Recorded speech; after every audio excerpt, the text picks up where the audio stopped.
12वीं क्लास में पढ़ने वाला वह जो मनोज है वह अपने ही स्कूल में पढ़ने वाली उस बबली से मोहब्बत कर बैठा था। और दोस्तों उनकी जो ये मोहब्बत है वो दिन रोज परवान चढ़ने लगती है। दरअसल उनके मोहब्बत के पूरे गांव में चर्चे होने लगते हैं। और दोस्तों एक दिन ये चर्चा उस मनोज की माँ चंद्रवती के पास पहुंच जाता है। वह चंद्रवती जो कि विधवा थी, दरअसल जो वह मनोज होता है उसके पिता की मौत तब हो गई थी जब वह बचपन में बहुत ही छोटा था। और दोस्तों इस प्रकार से उनका यह जीवन चल रहा होता है। और वह जो माँ है चंद्रवती वह अपने बेटे मनोज को बहुत ही ज़्यादा समझाती है और कहती है कि बेटा तुम जो ये करने जा रहे हो इसका परिणाम बहुत ही गलत होगा। लेकिन दोस्तों वह मनोज जिस पर वह भूत सवार था वह सुधरने का नाम ही नहीं ले रहा था। दोस्तों वह जो चंद्रवती है वह एक दिन उस लड़की बबली के पास जाती है और उस बबली को भी समझा रही होती है और उससे कह रही होती कि बेटी ये जो बातें हैं ये बहुत ही गलत है। और दोस्तों तुम लोग तो एक ही गांव के रहने वाले हो और दोनों का एक ही गोत्र है और तुम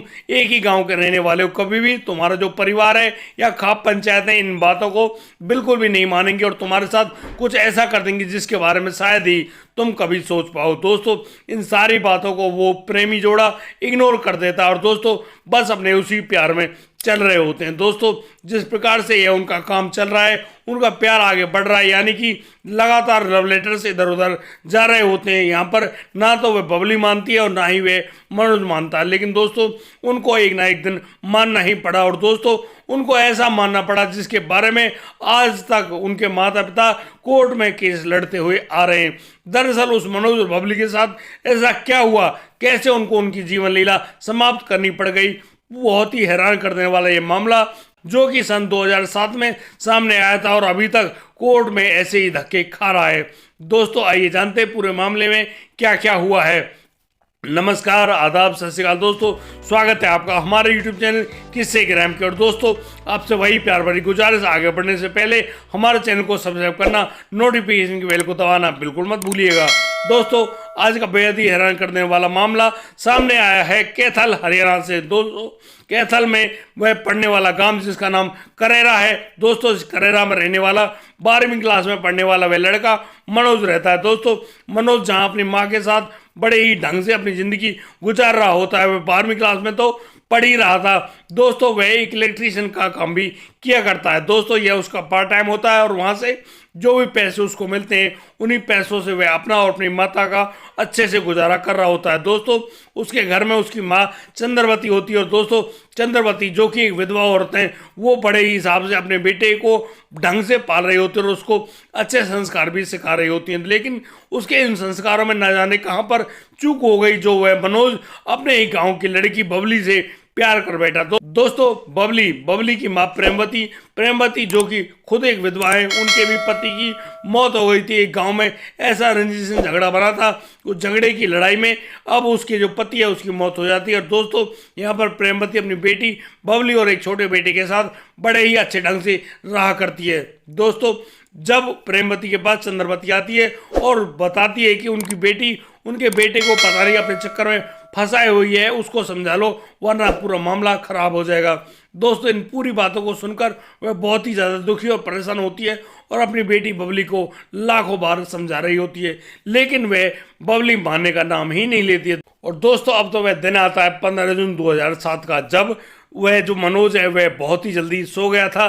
दरअसल उसके सोने का राज कुछ ऐसा था कि अगले दिन उसकी जो इंग्लिश कंपार्टमेंट की यानी 12वीं क्लास का जो पेपर होता है उस पेपर को वह देने जाने वाला था। दोस्तों इसीलिए उसकी माँ भी चंद्रवती उसको ज़्यादा कुछ नहीं कहती और बस सोच रही होती है कि शायद उसके बच्चे ने अच्छी पढ़ाई करी और इसी वजह से वह जल्दी सो गया है क्योंकि उसको पेपर देने के लिए बाहर जाना है। दोस्तों अब तो वह दूसरे दिन सुबह सुबह खड़ा होता है और बस पेपर देने के लिए अपने घर से निकल जाता है। दरअसल उसके साथ एक छोटा सा बैग भी होता है और उस बैग में उसकी किताब वगैरह रखी होती है। वह ज़्यादा कुछ नहीं बताता अपनी माँ से और बस चुपचाप वहाँ से निकल जाता है। दोस्तों जहाँ शाम को उस लड़के मनोज को लौट आना था वह शाम को अपने घर नहीं लौटता है, ना ही उसके बारे में कोई भी खोज खबर है। दोस्तों यहाँ चंद्रवती अपने बेटे को चारों तरफ ढूंढ रही होती है, उसके साथियों से पूछ रही है, लेकिन कोई भी दोस्त उसके बारे में यह तक नहीं बताता है कि हाँ वह पेपर देने गया था। दोस्तों यहाँ पर चंद्रवती बहुत ही ज़्यादा दुखी और परेशान है, लेकिन उसके बेटे मनोज के बारे में किसी को कुछ भी नहीं पता होता है। दरअसल जब वह चंद्रवती एक और नई खबर सुनती है तो उसको यकीन हो गया था कि उसके बेटे ने कोई बुरा कांड कर दिया है। दरअसल यहाँ चंद्रवती के पास उस बबली की माँ प्रेमवती भी आती है और वह कह रही हैं और वह कहती हैं कि उनकी बेटी भी सुबह से लापता है, वह अभी तक घर नहीं लौटी है। दोस्तों अब तो यह मामला उनकी नज़रों के सामने बस इसी रूप में आ गया था कि शायद दोनों कहीं भाग गए हों। और दोस्तों जैसे ये मामला आगे खुलता है अब तो पूरे गांव में हल्ला मच जाता है कि एक ही जाति के एक ही गोत्र के जो लड़का लड़की हैं वो दोनों भाग गए और दोनों ने शादी कर ली है। दोस्तों अब होना भी यही था। अब वे जो मनोज और बबली है वो भागकर चंडीगढ़ पहुंच जाते हैं। दोस्तों वहाँ के एक आर्य समाज मंदिर में दोनों शादी भी कर लेते हैं। दोस्तों जहाँ एक और वो दोनों ढंग से अपने जीवन जीने की कोशिशें करने में जुटे थे, वहीं यानी कि बबली के परिजन उस चंद्रवती के ऊपर एक ऐसा मुकदमा दर्ज करवाते हैं। वो कहते हैं कि चंद्रवती और चंद्रवती की बेटी ने उनकी जो बेटी है बबली का जबरन अपहरण कर लिया है और उसकी कोई खोज खबर नहीं है। दोस्तों जहां पुलिस एक और लगातार दबिश डालने के चक्कर में उनके पीछे पड़ी हुई है, यानी कि उस चंद्रवती को उठाकर लाती है और उससे पूछताछ करने में जुट जाती है। दोस्तों अब तो चारों तरफ यह हल्ला मच चुका था कि एक ही गांव के एक ही जाति एक ही गोत्र के उन लड़का और लड़की ने शादी कर ली है। दोस्तों इस पूरे मामले को सभी लोग बड़ी ही गौर से देख रहे होते हैं, लेकिन दोस्तों ये बरवाला नाम का जो गोत्र होता है इनका एक अलग ही खाप पंचायत होती है। दोस्तों आप खाप पंचायत के बारे में शायद बहुत अच्छे ढंग से जानते हो, क्योंकि जब पहले कोर्ट का मामला नहीं हुआ करता था उस समय ये खाप पंचायतें ही अपने फरमान सुनाया करती, अपने निर्णय लिया करती और दोस्तों उन्हीं का पालन किया जाता। पूरे गांव पूरे इलाके में एक ही खाप पंचायत होती और दोस्तों उनके मुखिया भी हुआ करते और दोस्तों वहाँ के जो लोग होते हैं वो जिन निर्णय को ले लिया करते पूरे गांव को पूरे एरिया को वही बात माननी होती। दोस्तों अब तो वो लोग एक खास निर्णय पर पहुंचते हैं और दोस्तों उनका निर्णय बहुत ही भयानक होता है। दोस्तों यहाँ पर उनके जो गोत्र के जो सभी लोग हैं उनको सूचना दे दी जाती है कि जैसे ही वो लड़का लड़की किसी को मिले उनको तुरंत ही मौत के घाट उतार देना होगा। दोस्तों यह बहुत ही दर्दनाक मामला है और यदि ऐसा होने लगा तो एक ही गोत्र में शादियां होने लगेंगी जिनका परिणाम बहुत ही गलत होता है। दोस्तों अब तो जैसे ही ये मामला सभी लोगों की नज़र में आ गया था, अब तो उस लड़की और लड़के को ढूंढने के लिए उस लड़की का बड़ा भाई, उसके मामा मामी और उसके चचेरे भाई लगातार उस लड़की की तलाश में जुट जाते हैं। दोस्तों जहाँ एक और बबली और मनोज को अपनी जान जाने का खतरा था वो लोग अब कोर्ट की शरण में पहुंच जाते हैं और दोस्तों कोर्ट के सामने दलील दे रहे होते हैं कि उन्होंने वो दोनों बाले गए और उन्होंने जानबूझकर एक दूसरे से शादी करी है क्योंकि वो एक दूसरे से बहुत ही ज़्यादा मोहब्बत किया करते हैं। दोस्तों जैसे ही इस पूरा मामला कोर्ट के सामने आता है अब कोर्ट भी संज्ञान लेता है और दोस्तों उन दोनों की जान बचाने की जो दलील दी गई थी और दोस्तों उसी में अब कोर्ट एक खास निर्णय लेती है। वे 5 पुलिसकर्मियों की हथियार समेत उन लोगों के सामने यानी कि मनोज और बबली के आसपास रहने की जो निर्णय है वो सुनाती है। दोस्तों अब तो पुलिसकर्मियों के बीच में वो मनोज और बबली रहने लगे थे। दोस्तों जब तक वो पुलिसकर्मी उनके साथ थे अब तो वे मनोज और बबली बिना किसी डर के एक दूसरे के साथ रह रहे होते हैं, लेकिन वे अपने दिमाग में एक खास बड़ी गलती को पाल बैठे थे। दरअसल यहाँ पर मनोज सोच रहा होता है कि बस समय गुजर ही गया है, शायद उनके परिजन उनके प्यार को समझ जाएं और बस वह अब बबली के परिजनों को मना लेगा। दोस्तों यही उसकी सबसे बड़ी गलती थी और वह अब उन पुलिसकर्मियों को अपने साथ लेकर सीधा जा रहा होता है अपने गांव करेरा में। और दोस्तों जैसे जैसे उनकी वह बस आगे बढ़ रही होती है जिसमें उनके साथ 5 पुलिसकर्मी भी तैनात थे, धीरे धीरे एक एक करके वो पुलिसकर्मी उस बस में से उतरने लगते हैं। दोस्तों अब तो उस बस में कोई भी पुलिसकर्मी नहीं होता है, लेकिन इस पूरे हालात को देखकर वे जो मनोज और बबली हैं वो दोनों बहुत ही ज़्यादा डर जाते हैं। और दोस्तों अब जहाँ ये बस रुकती है कुरुक्षेत्र के उस पिपली गाँव में, यहाँ पर वे मनोज और बबली दोनों उस बस से उतर जाते हैं। दोस्तों यहाँ इनको डर लगता है, लेकिन यहाँ पर मनोज अपनी माँ के पास फ़ोन करता है और उनसे कहता है कि माँ क्या आप लोग उनके इस प्यार जो प्रेम विवाह उन्होंने किया है उसको स्वीकार कर लोगी। तो यहाँ पर वह अकेली माँ क्या कहती है, वह तो कहती है कि बस कोई बात नहीं बेटा, तुमने जो किया है बस तुम लोग सही ढंग से रहो, उसे क्या चाहिए। और दोस्तों यहाँ पर मनोज बबली से भी बात कर रहा था अपनी माँ की और दोस्तों यहाँ पर चंद्रवती कहती है कि बबली तुम तो अब मेरी बहू बन गई हो तो बस मुझे और कुछ नहीं चाहिए। दोस्तों अब इस तरह की वे बात होती है, लेकिन यहाँ पर मनोज अपने डर को सामने लाता है चंद्रवती के सामने और कहता है कि उसको डर है कहीं ऐसा ना हो बबली के परिजन उनकी हत्या करते हो। दोस्तों अब तो फिर कहानी अलग ही बदल जाती है, यानी कि मनोज अब बबली को साथ में लेकर एक बस में बैठता है और दोस्तों वापस दिल्ली जाने लगता है। दोस्तों जहां उस मनोज को यह पता चल चुका था कि उसकी माँ चंद्रवती कह रही है कि बेटा कुछ दिन के लिए तुम दिल्ली में रह लो, जब मामला शांत हो जाए उसके बाद ही आना। दोस्तों अब इन सारी बातों को दिमाग में लेकर मनोज बबली के साथ दिल्ली के लिए उस बस में बैठकर रवाना हो जाता है। लेकिन दोस्तों ये बस रवाना तो होती है लेकिन ज़्यादा आगे नहीं जाते। दरअसल उस बस को रुकवा लिया जाता है रास्ते में ही, और दोस्तों ये रुकवाने वाली एक एसयूवी गाड़ी होती है। दोस्तों अब उस गाड़ी में से 4-5 लोग उतरते हैं और दोस्तों वो लोग उस बस को रुकने का इशारा करते हैं। दोस्तों बस तो रोक ली जाती है और अब वो लोग उस बस में चढ़ते हैं और यहाँ पर मनोज और बबली दोनों एक दूसरे की जान बचाने के लिए जैसे ही भागते हैं वो दोस्तों वो सारे लोग उन लोगों को वहीं पर दबोच लेते हैं और बस उस गाड़ी में से नीचे उतार लेते हैं। दोस्तों बस को तो वहाँ से जाने के लिए कह दिया गया था, बस तो वहाँ से निकल जाती है, लेकिन वो लोग अब बबली और मनोज को साथ में लेकर उस गाड़ी में डालकर अपने साथ ले जा रहे होते हैं। दोस्तों यहाँ उन लोगों ने उस बबली को जबरन जहर पिलाने की कोशिश भी करी, लेकिन यहाँ पर वह बबली उस जहर को नहीं पी पाती है। लेकिन दोस्तों यहाँ पर उस लड़की के मामा मामी ने वो और भाई ने बहुत ही ज़बरदस्त उसकी पिटाई कर दी और उसको जबरन वह जहर पिला दिया। दोस्तों जैसे उस लड़की बबली ने जहर पिया उसकी वहीं मौके पर ही मौत हो गई। लेकिन दोस्तों उसकी मौत को पक्का करने के लिए उसके भाई ने उसकी गला दबाकर हत्या और कर दी। दोस्तों इस पूरे हालात को देख रहा होता है वह मनोज और देख रहा होता है कि कैसे एक भाई अपने बहन की जान ले रहा है। लेकिन दोस्तों यह ज़्यादा देर तक नहीं होने वाला था। दरअसल अब वह भाई उठ खड़ा होता है जो कि अपनी बहन की मौत से बहुत ज़्यादा दुखी था।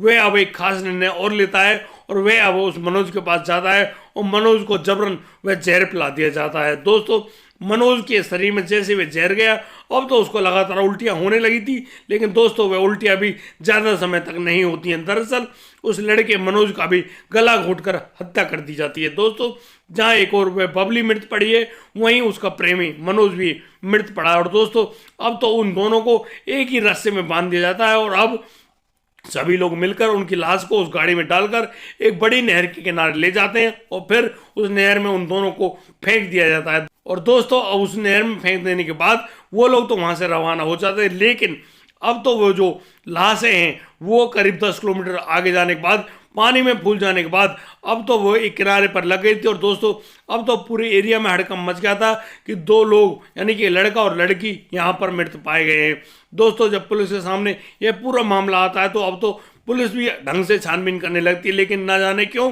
पुलिस भी अचानक से चुपचाप बैठी रह जाती है। दरअसल शायद उनके पास भी कोई ऐसा आदेश आ गया हो जिस आदेश को उनको भी मानना पड़ रहा हो। दोस्तों उस मनोज और बबली के जो लाश है उनके चेहरे के मुताबिक उनकी शनाख्त तो कर ली जाती है उस मनोज और बबली के रूप में, लेकिन कोई भी उनकी लाश को लेने के लिए नहीं आता। दरअसल अब तो यह मामला दिन रोज बिगड़ता ही जा रहा था, जहाँ एक और वह चंद्रवती अपने बेटे की मौत के बहुत ही ज़्यादा परेशान होती है। वह अपनी बेटी के साथ एक ऐसा निर्णय लेती है, वो लोग अब कोर्ट में एक अपील दायर कर देते हैं और कहते हैं कि कैसे बबली के जो परिजन हैं उन्होंने उनके भाई बेटे यानी कि मनोज को जान से मार दिया है। दोस्तों अब तो यहाँ पर दिन रोज वही सुनवाई चल रही होती है, वही कोर्ट की दिन रात चक्कर काटने होते हैं, लेकिन दोस्तों यहाँ पर कोर्ट भी कुछ खास निर्णय नहीं दे पाता है। दोस्तों अब तो पूरा मामला ऐसे बिगड़ गया है, बहुत ही ज़्यादा परेशानी होने लगती है।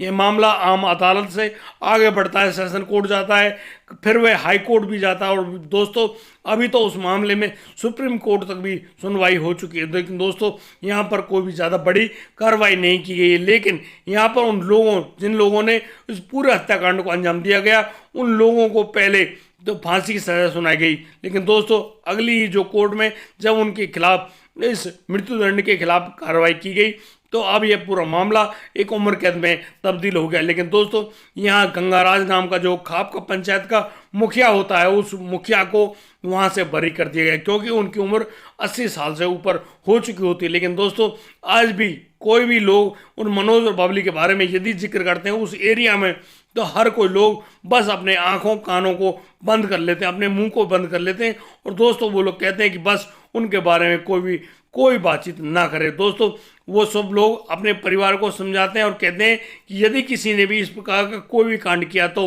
उन लोगों के साथ भी कुछ ऐसा ही हश्र होगा। और दोस्तों इस प्रकार से उन दो प्रेमियों ने जिस प्रकार से प्रेम किया वह उस खाप पंचायत उस परिवार और समाज के चलते आगे नहीं बढ़ पाए और दोनों को अपनी जीवन लीला ऐसे ही समाप्त कर देनी पड़ी। दोस्तों इस पूरे घटनाक्रम को सुनाने का उद्देश्य किसी को परेशान करना नहीं है, किसी का दिल दुखाना नहीं है। दोस्तों हम लोग इस घटनाक्रम के अनुसार आपको बताना चाहते हैं कि जो भी फैसला लें अपने माता पिता, अपने परिवार, अपने समाज की मर्जी के मुताबिक लें, अपने मनमानी आचरणों पर कभी भी आगे ना बढ़ें। दोस्तों वो लोग तो मारे गए, बिल्कुल माना जाता है कि वो लोग तो मारे गए, लेकिन अब तो जो असली कष्ट होना है वह तो उनके परिजनों को भुगतना पड़ रहा है। जो व्यक्ति जा चुका है उसके बारे में अब ज़्यादा कुछ नहीं सोच सकते, लेकिन जो व्यक्ति रह गया है उसके बारे में आप सोचिए कि उसको क्या क्या भुगतना पड़ता है। दोस्तों जहां एक और मनमानी आचरणों के चलते जो उस शरीर को कष्ट होता है उसको मन नहीं भुगतता, उसको शरीर ही भुगतता है। दोस्तों मनमानी आचरण करने से डरो और दोस्तों कोई भी फैसला अगर आप ले रहे हो तो कम से कम 10,000 बार जरूर सोचें। दोस्तों आज के लिए सिर्फ इतना ही, अब दीजिए मुझे इजाज़त, मिलता हूँ कल, लाता हूँ एक और नया संजीव मामला। तब तक के लिए आप बढ़िया रहें, बेहतर रहें, अपना और अपने परिवार का बखूबी ख्याल रखते हैं। जय हिंद, जय भारत।